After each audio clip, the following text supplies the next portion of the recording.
Ilhan Omar stood in the packed hearing room, pointing directly at John Kennedy. You represent everything wrong with America's, past the shameful legacy of prejudice against immigrants and Muslims that we must overcome.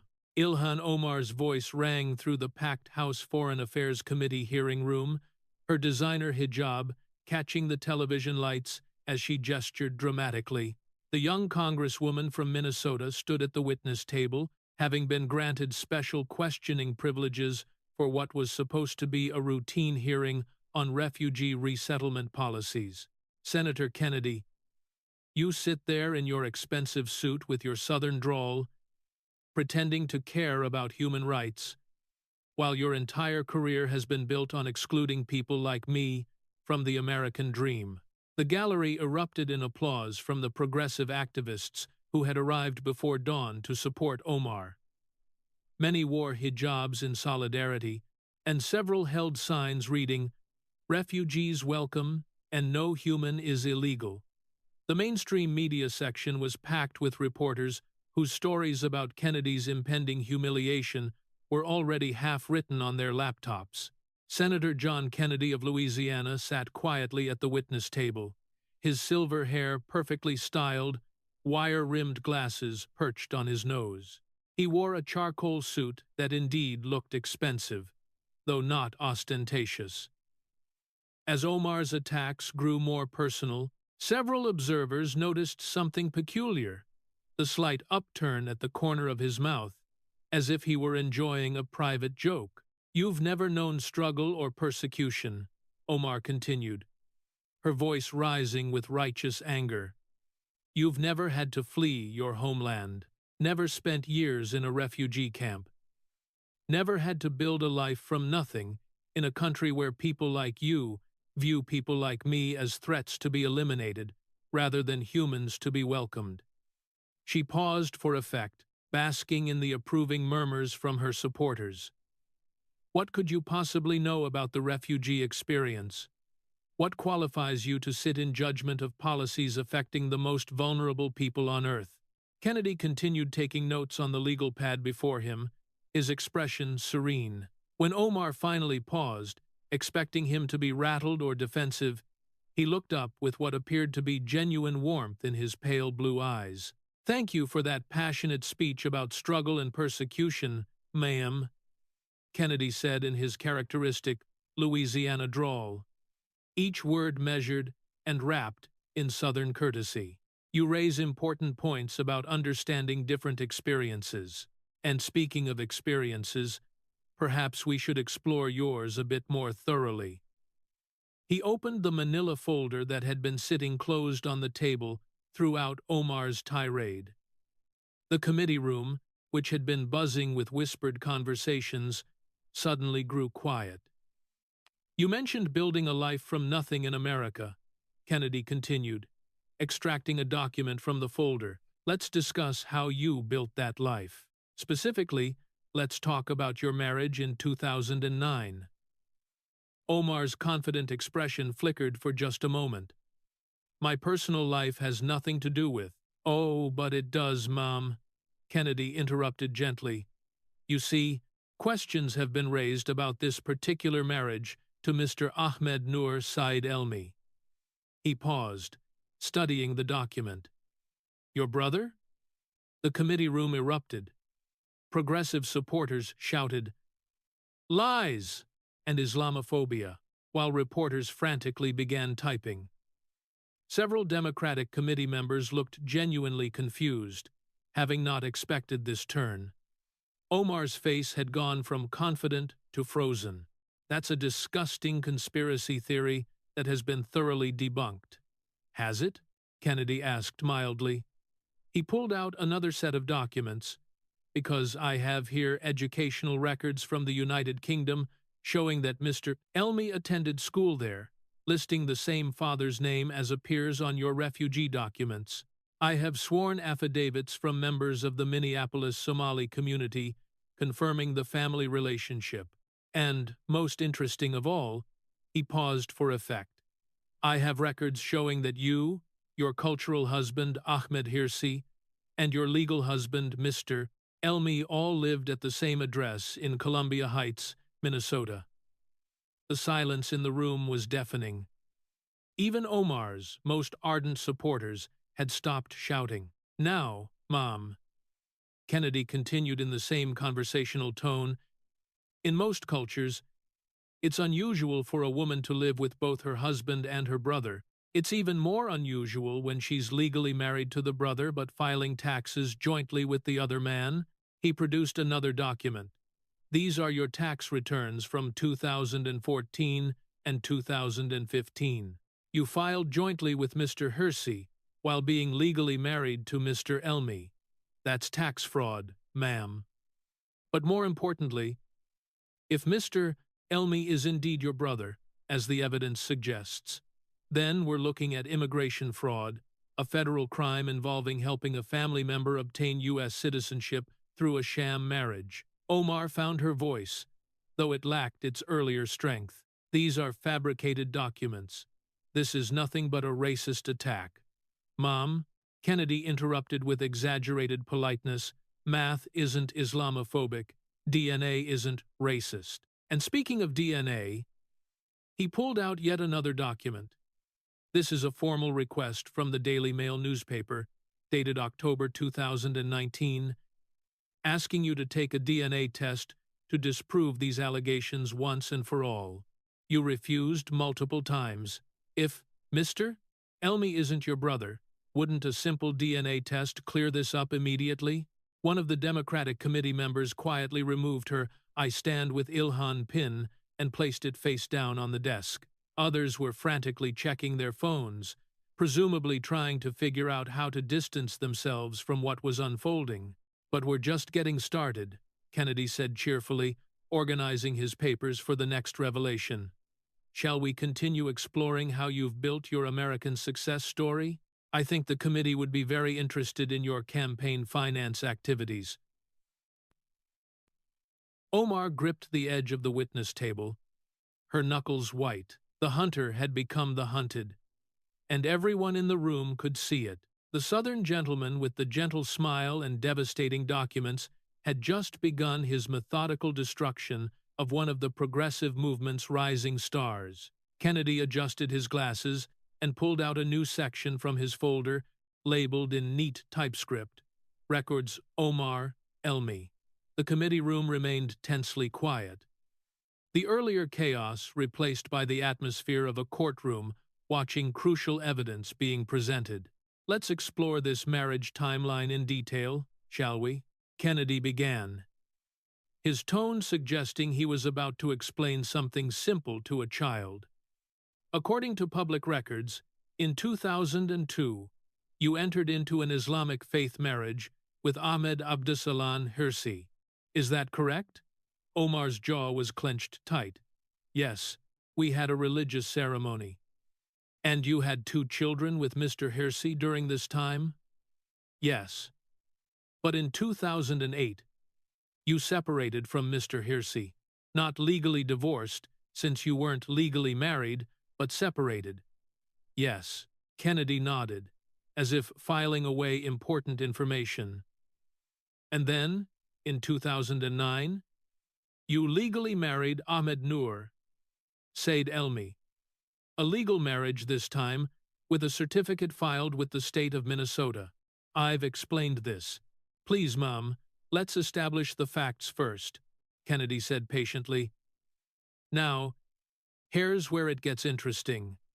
He produced a series of documents and laid them out on the table. "These are lease agreements, utility bills, and voter registrations. They show that during your marriage to Mr. Elmi, all 3 of you yourself, Mr. Hirsi, with whom you'd had children, and Mr. Elmi, to whom you were legally married, were living at the same address in Columbia Heights." He looked up at the committee. "I don't know about y'all, but where I come from in Louisiana, that's what we call a mighty unusual living arrangement." Nervous laughter rippled through the room. Several Democratic committee members were now actively avoiding looking at Omar. "But it gets more unusual," Kennedy continued, warming to his theme. Because while you were living in this, let's call it a communal situation, you were also helping Mr. Elmy with his education. He pulled out another document. This is Mr. Elmy's student visa application for North Dakota State University, sponsored by his wife, you, making him eligible for in-state tuition and, more importantly, able to stay in the United States. This is all circumstantial, Omar began. Is it? Well then, let's look at some less circumstantial evidence. Kennedy's smile widened as he pulled out his next surprise. I have here social media posts that you thought were deleted. But the internet, as they say, is forever. He held up printed screenshots. This is from Mr. Elmy's Instagram in 2013. Hess, referring to your daughter as his niece, not stepdaughter, which she would be if he were just your husband. Niece, that's an interesting word choice, don't you think? The progressive supporters in the gallery had gone completely silent. Some were beginning to edge toward the exits. But wait, there's more. Kennedy continued, clearly enjoying himself. Now let's examine these educational records from the United Kingdom, where Mr. Elmy attended high school. He produced official-looking documents with British government seals. Father's name, Noor Said Elmy. Now let's look at your refugee application from 1995. Another document appeared. Father's name, Noor Said Elmy. He looked up at Omar with an expression of mock confusion. Now, Mom, either this is the world's most remarkable coincidence, or Mr. Ahmed Elmy is your brother. Which is it? Omar's response was nearly shouted. My father's name was changed when we came to America. This is common for refugees. Indeed it is, Kennedy agreed amiably, which is why I had my staff dig deeper. He pulled out yet another set of papers. These are affidavits from 6 members of the Minneapolis Somali community, all sworn under penalty of perjury. They all confirm that Ahmed Elmy is your brother. One of them, Mrs. Fadumo Hassan, says she knew your family in Somalia before you fled. She's quite specific about the family relationships. The committee room was beginning to feel like a pressure cooker. Even the C-SPAN camera operators seemed to be paying closer attention than usual. Now, here's the smoking gun, Kennedy said, his voice dropping to a more serious tone. He pulled out a printed email. This is an email exchange between you and Mr. Elmy from 2011, retrieved through a FOIA request. You thought it was deleted, but government servers have long memories. He began to read, Thanks for helping me get papers, sister. I'll make sure to pay you back when I get to London. That's from Mr. Elmy to you, Mom. Your response. No need to pay back. Family helps family. Just be careful and delete these emails. Gasps echoed through the committee room. One Democratic member muttered, "Oh, F," loud enough for the microphones to pick up. Thanks for helping me get papers, sister, Kennedy repeated slowly. Not wife, sister. And your response about family helping family, that's pretty clear, wouldn't you say? Omar's face had gone from defensive to desperate. That email is fake. This is all fabricated by the State Department. Kennedy asked innocently, because that's where this email came from? Official government servers, date-stamped, authenticated, and provided under the Freedom of Information Act? He wasn't done. Now, let's talk about the tax implications of this arrangement. While you were legally married to Mr. Elmy, you filed joint tax returns with Mr. Hersey in 2014 and 2015. Here are the returns. He held up the documents, Omar's signature clearly visible. You signed these under penalty of perjury, claiming to be married to a man you weren't married to, while being legally married to another man entirely. I've already corrected those filings after you were caught, Kennedy clarified. And only after conservative journalists started investigating.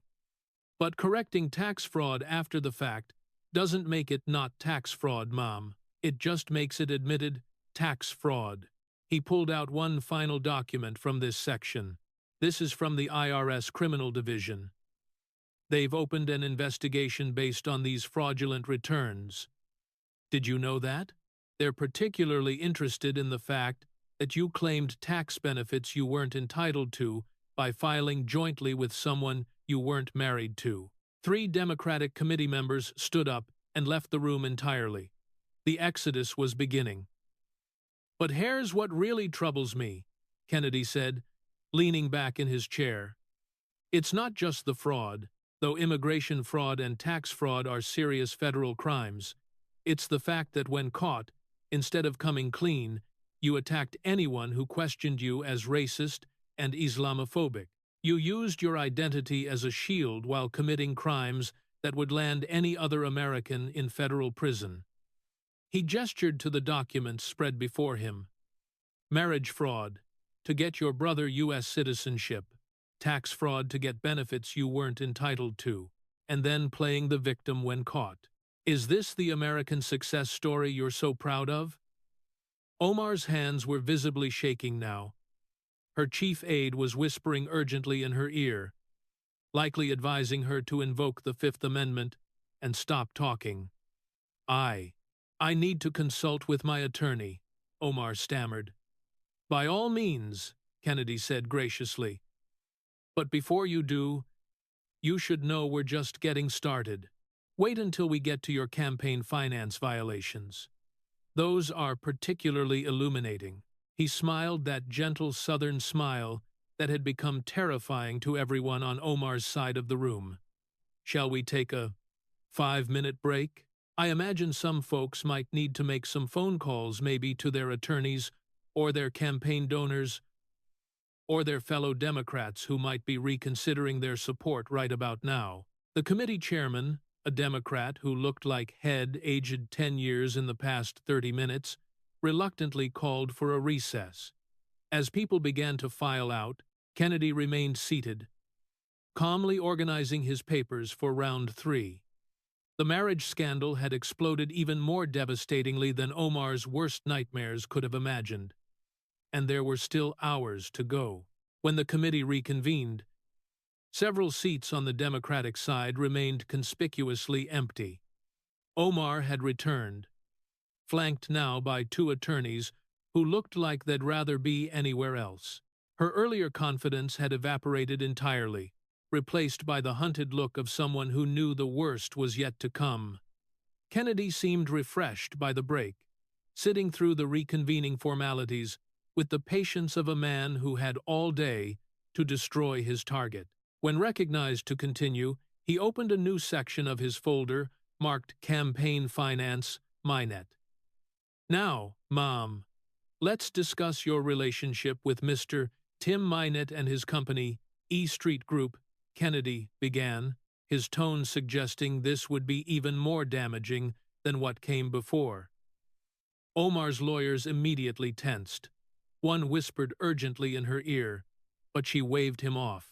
According to Federal Election Commission records, Kennedy continued, your campaign paid Mr. Minette's company approximately $370,000 between 2018 and 2019. During this same period, you were having an extramarital affair with Mr. Minette. Is that correct? My personal relationships are not. They are when campaign funds are involved, Kennedy interrupted smoothly, but let's let someone else tell the story. He pulled out a thick document. This is the divorce deposition of Mrs. Beth Minette, given under oath in D.C. Superior Court. Shall I read some relevant portions? Without waiting for an answer, he began. My husband told me in April 2019 that he was having an affair with Congresswoman Omar. He said had been traveling with her on campaign trips that I now believe were personal in nature. When I asked how they could afford all this travel, he said, "Don't worry about it. Ilhan's campaign is covering everything." The committee room had gone dead silent again. Even the reporters had stopped typing, mesmerized by the unfolding scandal. But that's just her word, right? Kennedy said conversationally. Except, he pulled out another document.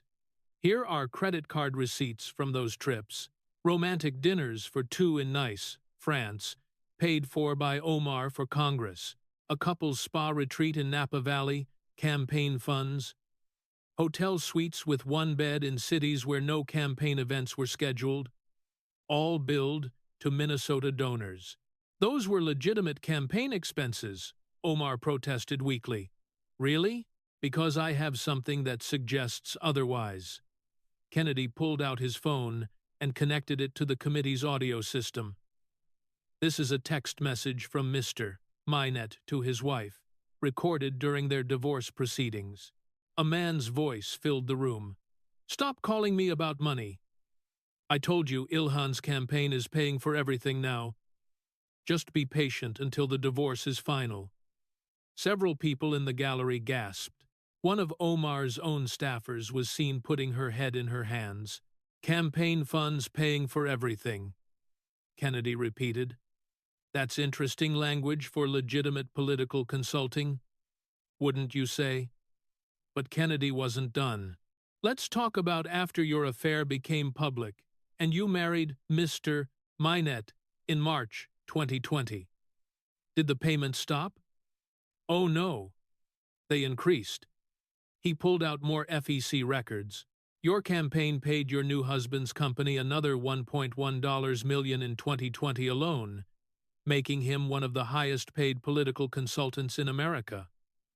Quite a wedding gift. He looked up at the committee. Now, I'm just a simple country lawyer from Louisiana. But where I come from, using campaign funds to enrich your lover and then your spouse. That's what we call conversion of campaign funds for personal use.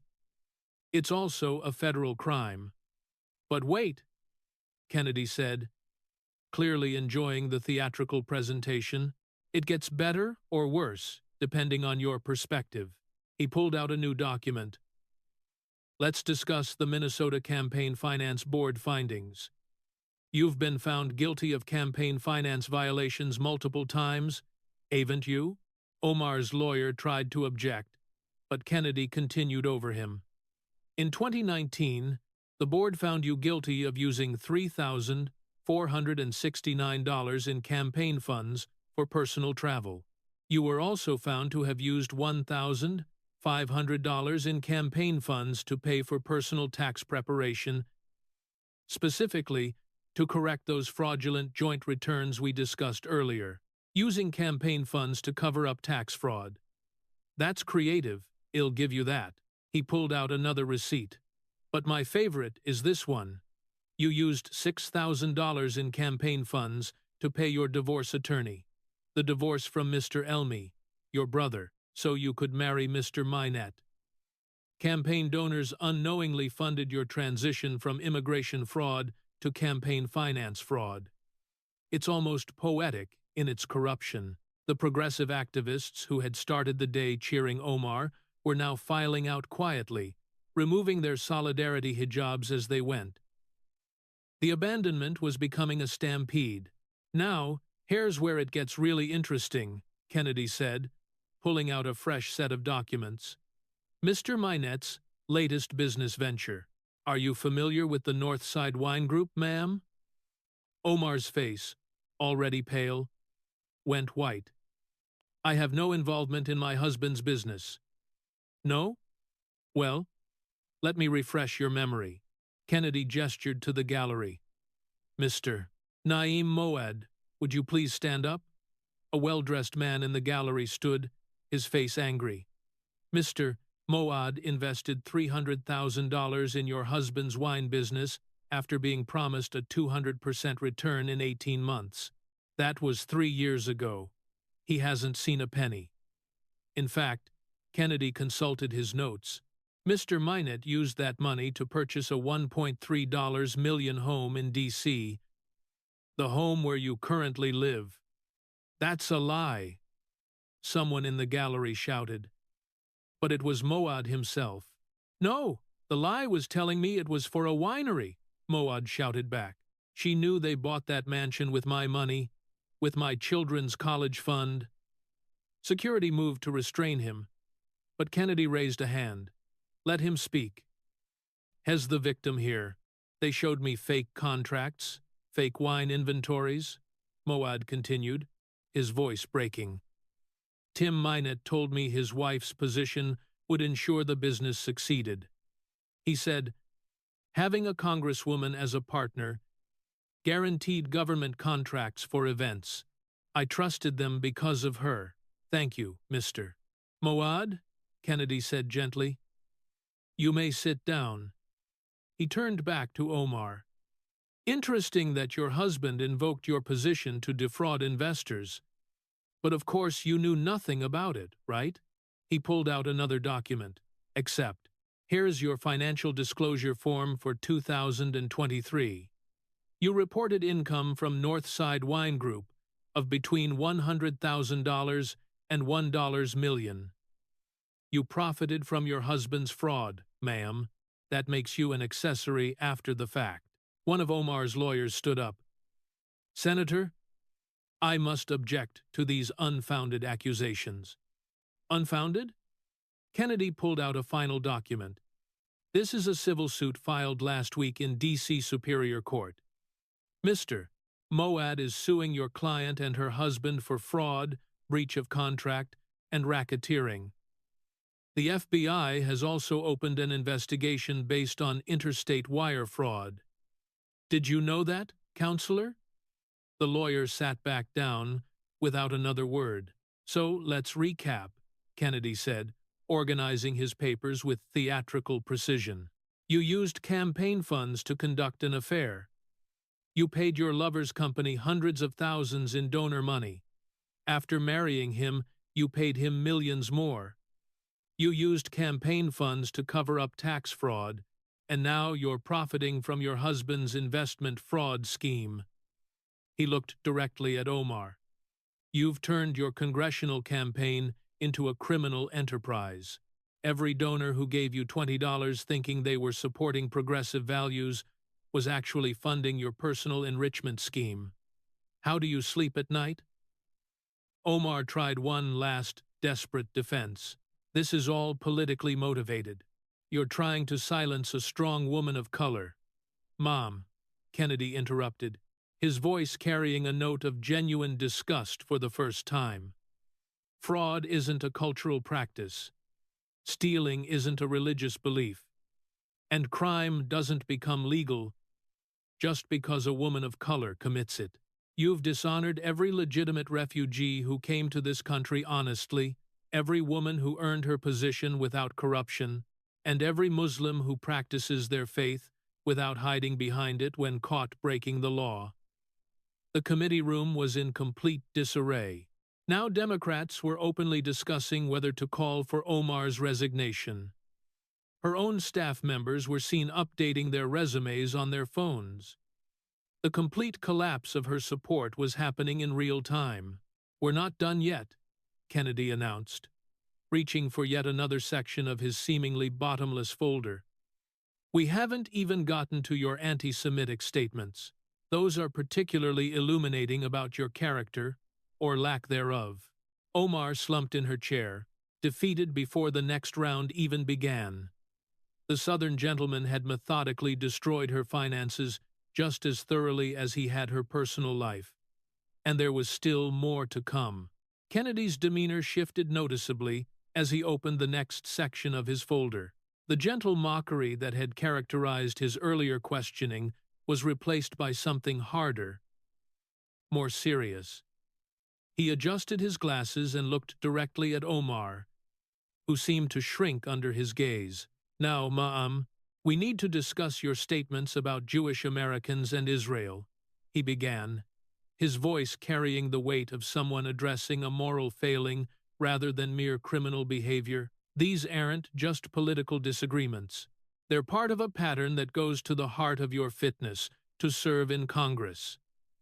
He pulled out a printed screenshot. Let's start with February 2019. After Representative Kevin McCarthy criticized your support for the BDS movement, you tweeted, It's all about the Benjamins, baby. When asked who you thought was paying American politicians to be pro-Israel, you responded, AIPAC. Do you remember that? Omar's lawyers were whispering urgently to her. She nodded slightly. I apologized for that tweet. Yes, after enormous pressure from your own party. Kennedy interrupted.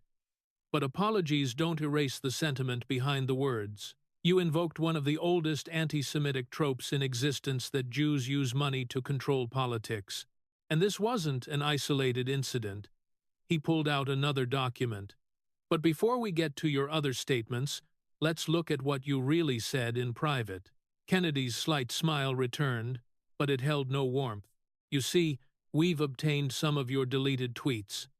Did you know that when you delete a tweet, it's not really gone, especially if someone screenshots it first? He held up the printed page. This is from January 2019, before your Benjamin's comment. You wrote, AIPAC owns Congress. They buy politicians like groceries. Time to expose the puppet masters. You deleted this within minutes, but not before it was captured. Gasps echoed through the committee room. Several Jewish Democrats on the committee looked visibly shaken. Puppet masters, Kennedy repeated slowly. Another classic anti-Semitic image. Jews as shadowy controllers pulling strings behind the scenes. But surely this was just poor word choice, right? He pulled out an audio recorder. This is from a private fundraiser in Minneapolis, March 2019. One of your donors was so disturbed by what you said that they recorded it and eventually provided it to investigators. He pressed play. Omar's voice filled the room. The Jewish members of Congress, they can't be trusted on anything related to the Middle East. They have divided loyalties. They put Israel first, America second. We need to watch them carefully and counter their influence. The recording continued for another minute, each sentence more damaging than the last. When it finished, the room sat in stunned silence. Dual loyalty accusations, Kennedy said quietly. The same accusations used to justify pogroms in Russia, the Dreyfus Affair in France, and the Holocaust in Germany. You accused your Jewish colleagues of being traitors to America because of their religion. That's taken out of context, Omar protested weakly. The context makes it worse, Kennedy countered. He pulled out a transcript. Should I play the full 10-minute recording where you go on to say that Jewish money controls our foreign policy and that we need to break their grip on power? Would that context help? Two Jewish committee members stood up and walked out, one wiping tears from her eyes. The moral weight of what was being exposed was hitting everyone in the room. But let's move forward in time, Kennedy continued, pulling out another screenshot.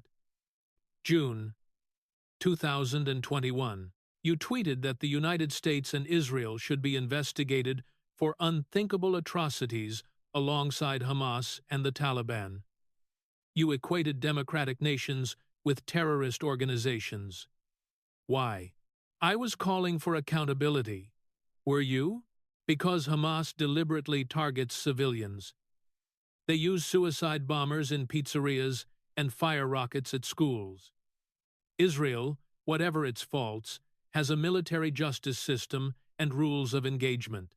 The United States, for all our mistakes, doesn't deliberately target civilians, but you saw them as morally equivalent to terrorists. The only thing they have in common is that they oppose Islamic extremism. Is that why you equated them? Kennedy didn't wait for an answer. He pulled out a new set of documents. Let's discuss your funding sources, since you're so concerned about foreign influence. Are you familiar with the Council on American Islamic Relations? CARE?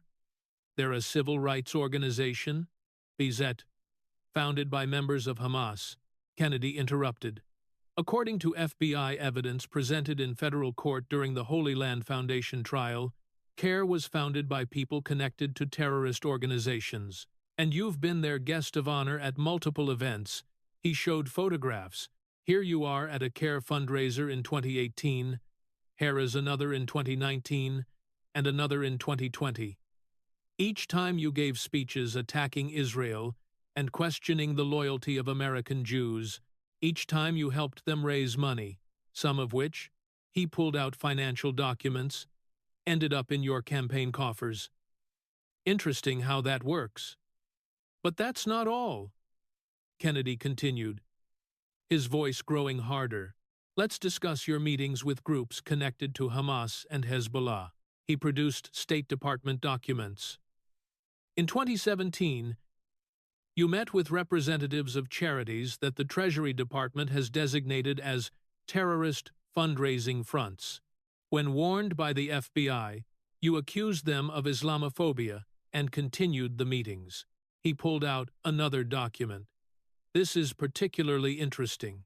Financial records show that in 2019, your campaign received donations from board members of the Qatar Foundation, the same Qatar that hosts Hamas leadership and funds their operations. You talk about Jewish money in politics, but you're literally taking money from terrorism supporters. Those are legitimate donations from American citizens who happen to work for Qatari state organizations, Omar insisted. Kennedy finished, the hypocrisy is breathtaking. You accuse American Jews of having dual loyalty while taking money from foreign terrorism supporters. You claim to care about human rights while equating democracies with terrorist organizations that throw gay people off buildings and use children as human shields. He pulled out one final item from this section, a photograph. This is from your visit to a Palestinian refugee camp in 2019. You're standing next to Mahmoud Hassan, a known Hamas operative. Smiling, shaking hands.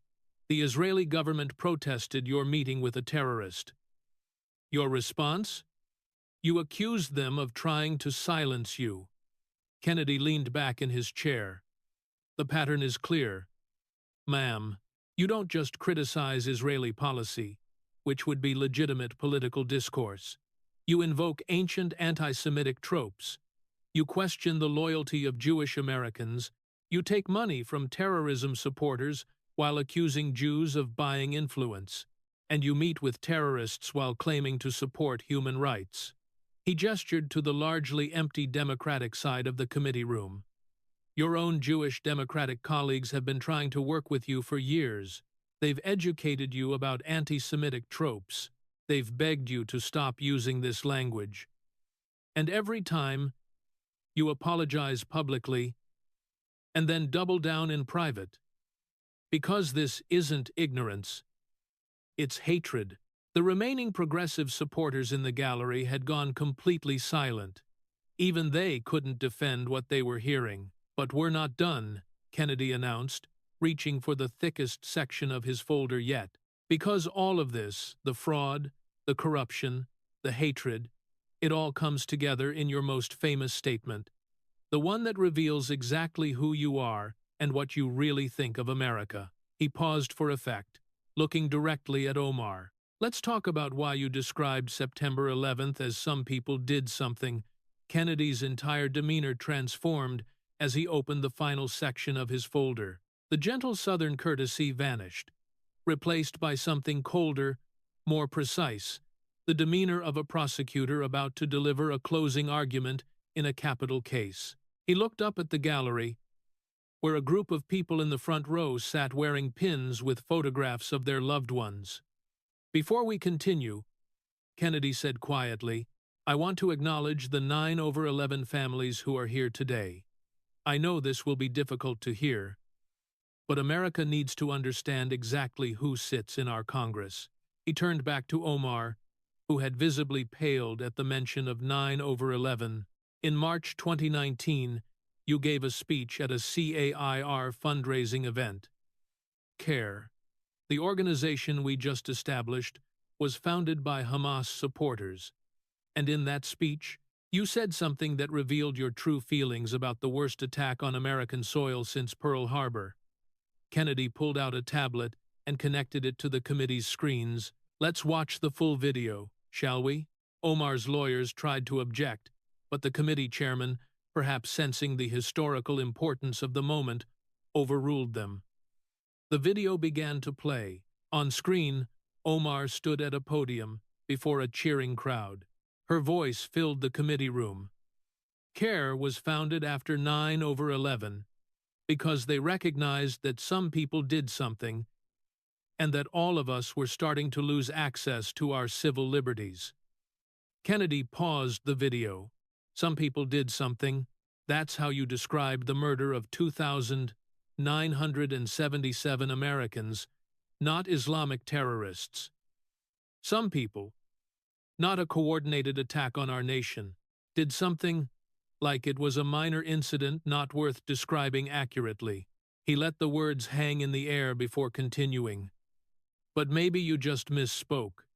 Maybe it was a poor choice of words in the moment. Except, he pulled out another document.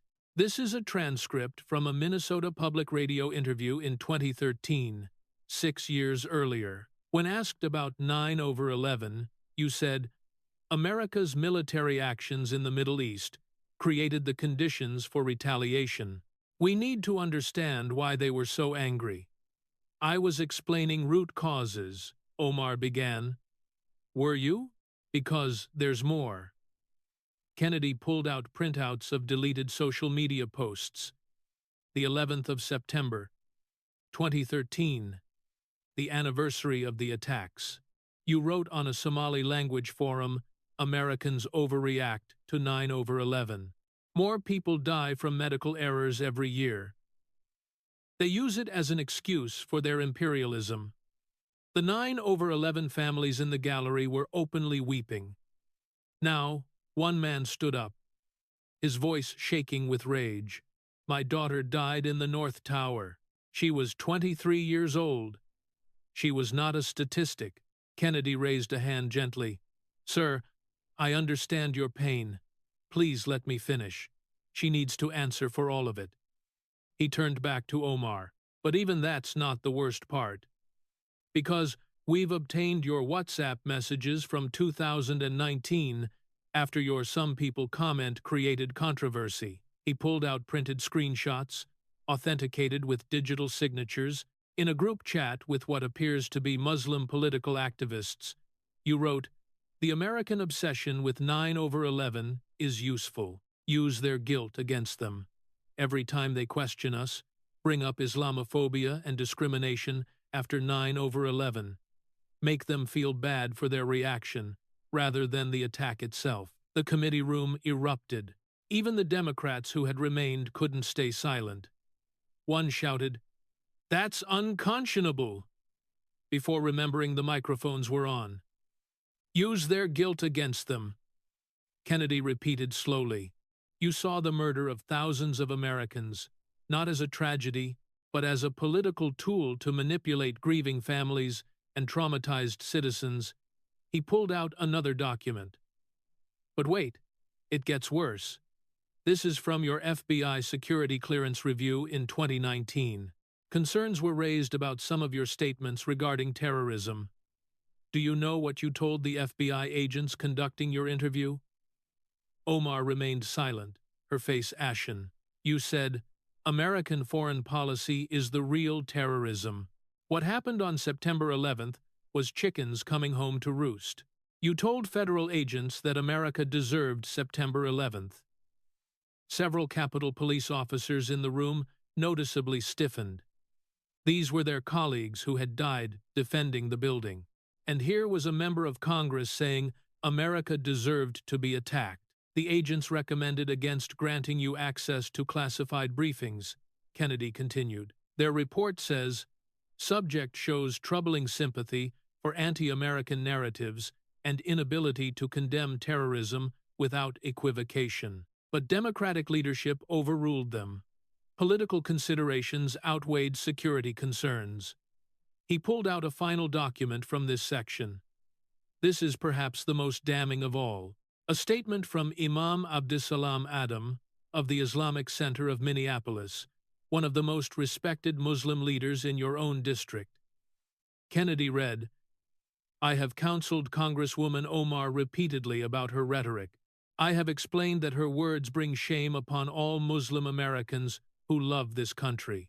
Her minimization of 9/11, her refusal to clearly condemn terrorism, her constant portrayal of Muslims as victims even when Muslims commit violence, she damages our entire community. She does not represent Islam. She represents only her own hatred and ambition. Your own imam, Kennedy said quietly. The spiritual leader of your own community says you bring shame to Muslims because real Muslim Americans understand what you apparently don't, that you can be Muslim and love America, that you can practice Islam and condemn terrorism, that you can maintain your faith without minimizing mass murder. He stood up, something he hadn't done throughout the entire hearing. At his full height, the elderly senator suddenly seemed to fill the room. Representative Omar, thousands of Americans died on September 11th. Christians, Jews, Muslims, Hindus, atheists. Terrorism doesn't discriminate. Among the dead were Muslim first responders who ran into those buildings to save others. You dishonor their memory when you refuse to call their killers what they were: terrorists. He looked at the 9/11 families. These families have waited over 20 years for justice, for acknowledgement, for the simple human decency of having their loss recognized.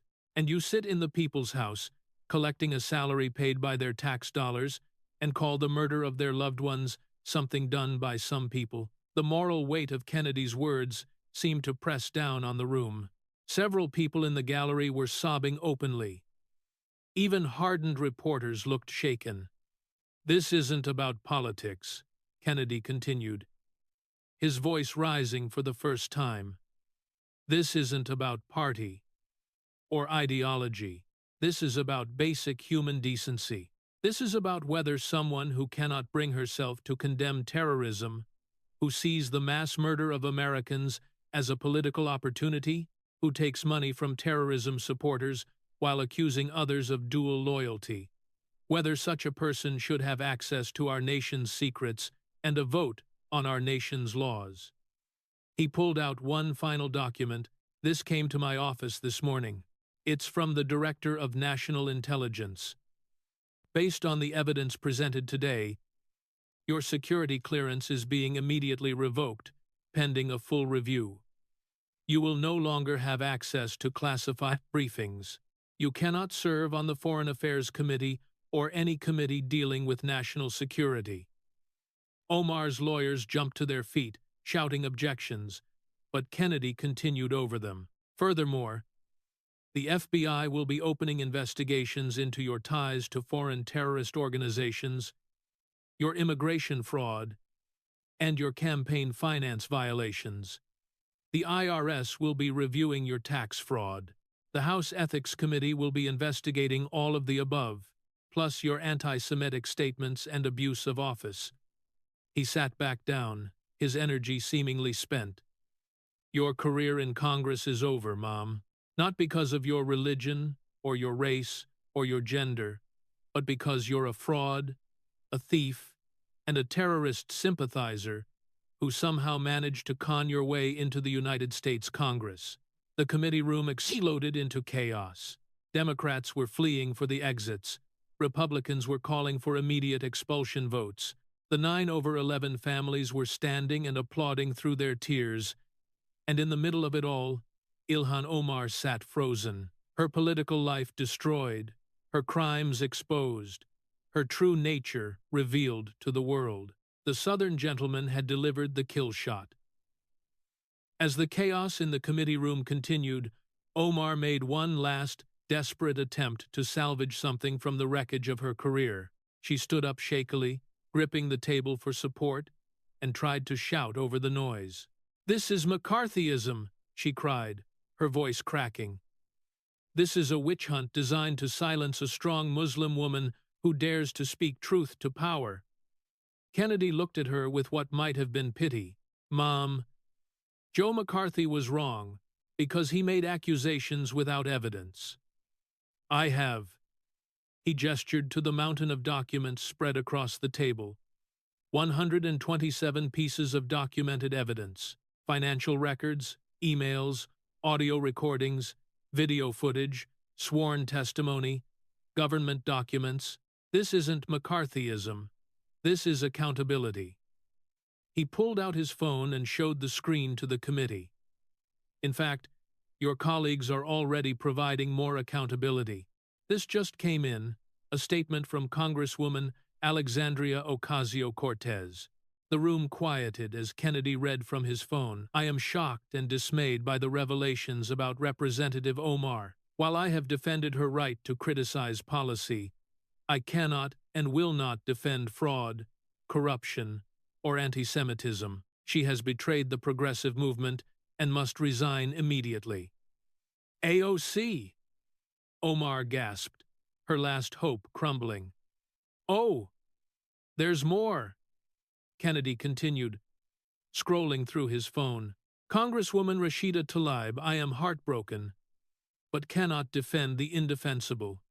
Senator Bernie Sanders' anti-Semitism has no place in our movement. The entire squad has abandoned you, Ma'am. But Kennedy wasn't done. Actually, I have something even more interesting. Text messages between squad members that were leaked to the press this morning. He pulled out printed screenshots. From Congresswoman Ocasio-Cortez to Congresswoman Presley, dated last month, Ilhan is becoming a massive liability. Her hatred is hurting our entire movement. We need to distance ourselves before she takes us all down. And here's one from Congresswoman Tlaib. I can't keep defending her. My own Palestinian constituents are embarrassed by her anti-Semitism. She's making us all look like extremists. Each revelation was another nail in Omar's political coffin. Her closest allies, the people who had stood by her through every previous controversy, had been planning to abandon her even before today's hearing. The committee chairman, who had been trying to restore order, finally gave up and addressed Omar directly.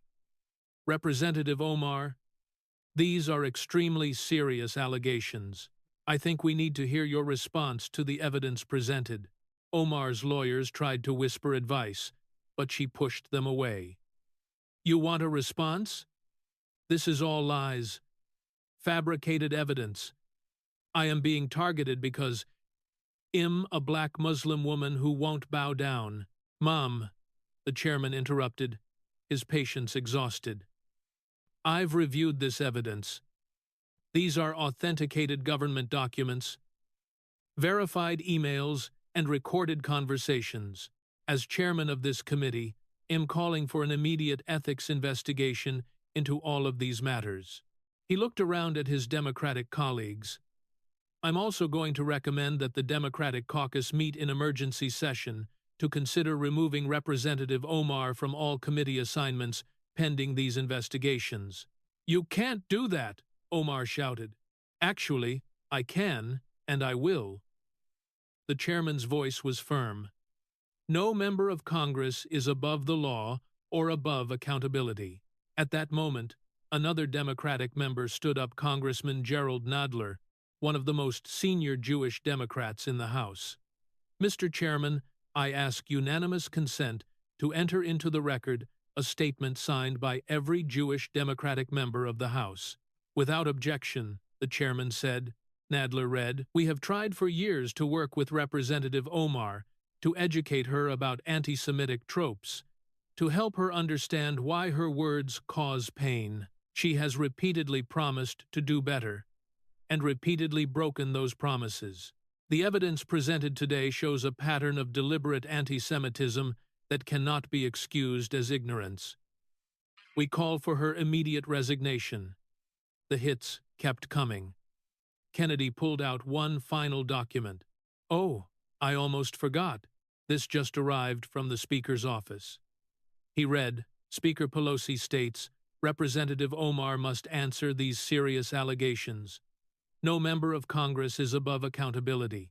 The House will take all appropriate actions to maintain the integrity of this institution. Even Pelosi, who had protected Omar through previous controversies, was cutting her loose. Omar looked around the room wildly, searching for any friendly face, any ally, any hope. There were none. Even her own staff members were packing up their things, preparing to abandon the sinking ship. "You can't do this!" she screamed. "I am the voice of my community. I represent." "You represent no one but yourself," Kennedy interrupted, his voice cutting through her hysteria. "You've betrayed the Somali community by making them look like extremists. You've betrayed the Muslim community by hiding your crimes behind their faith. You've betrayed the progressive community by corrupting their movement with your hatred. And you've betrayed America by taking our generosity and repaying it with fraud and contempt." He stood up again, gathering his documents with methodical precision.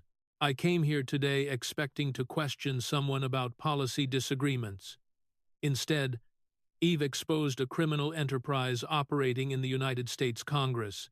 You've committed immigration fraud, tax fraud, campaign finance fraud. You've taken money from terrorism supporters. You've spread ancient hatreds, and you've spit on the graves of 9 over 11 victims, while claiming to represent American values." The security clearance revocation was announced over the committee's speaker system at that moment. Perfect timing that seemed almost choreographed. "Attention! By order of the Director of National Intelligence, Representative Ilhan Omar's security clearance has been revoked, effective immediately. She is to be denied access to all classified materials and secure facilities." "No!" Omar wailed. "You can't!" "It's done," Kennedy said simply. "You're now a member of Congress who can't attend intelligence briefings, can't serve on relevant committees, can't access the information needed to do your job. You're effectively neutered as a legislator." He looked around the room one last time. "Ladies and gentlemen, we've witnessed something historic today. Not the persecution of a minority, but the exposure of a fraud. Not a witch hunt, but a reckoning. The system worked. Truth prevailed. Justice was served." As he packed up his materials, Capitol Police officers entered the room. "Representative Omar," one said formally, "we need to escort you to surrender your security credentials immediately." The sight of Omar being led away by security, her career in ruins, her crimes exposed, her allies fled, was the final image of her destruction. She turned back one last time, her face twisted with rage and tears. "Ill." "No, ma'am," Kennedy said quietly, not even looking up from his packing. "It's over. You're done. America has rejected you. Your party has abandoned you. And justice has finally caught up with you. The only question now is whether you'll be prosecuted in federal or state court first." As Omar was led away, still screaming about persecution and Islamophobia, Kennedy finished packing his documents. He nodded politely to the chairman, tipped an imaginary hat to the 9 over 11 families, and walked out of the committee room with the same quiet dignity with which Head entered. Behind him, he left the wreckage of a political career, the exposure of years of crimes, and the restoration of some small measure of justice for those who had been wronged by Ilhan Omar's hatred and fraud. The Southern gentleman had won. Truth had prevailed, and American democracy had proved it could still clean its own house when necessary. Within hours of the hearing's end, the political earthquake triggered by Kennedy's methodical destruction of Ilhan Omar sent shockwaves through Washington and beyond. By 3:00 p.m., the Minnesota Democratic Farmer Labor Party released a terse statement. In light of today's revelations, the evidence presented raises serious questions that demand answers. We cannot and will not support any candidate under federal investigation for fraud. The first Muslim member of Congress to call for her resignation was Representative Andre Carson of Indiana, who released a heartfelt statement. "As a proud Muslim American, I am heartbroken by today's revelations. Representative Omar has damaged our community's reputation and undermined our efforts to combat real Islamophobia. Her actions do not represent Islam or Muslim Americans. She must resign. By evening, Omar's own constituents were protesting outside her Minneapolis office. The crowd included Somali Americans holding signs reading, "She does not represent us," and "Fraud is not our culture." Local Imam Abdisalam Adam, whom Kennedy had quoted, led prayers for truth and justice to prevail. The legal consequences moved even faster than the political ones. The U.S. Attorney for the District of Minnesota announced that the FBI had opened formal investigations into immigration fraud, tax fraud, and campaign finance violations. The IRS Criminal Division confirmed they were reviewing multiple years of potentially fraudulent returns. The Federal Election Commission announced an expedited review of all campaign expenditures to Tim Mynette's firms. As night fell, Omar released a defiant statement through her lawyer. Today's hearing was nothing but a politically motivated witch hunt designed to silence a strong Muslim woman of color. I categorically deny all allegations and look forward to vindicating myself. I will not resign. I will not be silenced. But her defiance rang hollow within her own party. She had become radioactive. Democrats who had previously defended her were racing to delete old tweets of support. The Congressional Progressive Caucus announced she had been suspended pending investigation. The Congressional Black Caucus released a statement emphasizing that integrity and honesty are non-negotiable values for our members. Cable news coverage was brutal across the political spectrum. CNN's headline read, "The Unraveling of Ilhan Omar, How a Rising Star Became Congress' Biggest Scandal." Even MSNBC, typically sympathetic to progressive Democrats, led with "Kennedy Exposes Years of Omar Fraud in Devastating Hearing." On social media, number Omar Fraud and number Kennedy Destroys Omar trended worldwide. The WhatsApp messages about using their guilt against them particularly outraged 9 over 11 families and survivors. The September 11th Families Association released a statement calling her comments beneath contempt and demanding she be expelled from Congress. International reactions were equally damning. The Somali government distanced itself, with the ambassador stating, "If these allegations are true, she has brought shame upon all Somali people." Israeli media covered the story extensively, with one commentator noting her anti-Semitism was an open secret. The only surprise is that it took this long to expose the rest.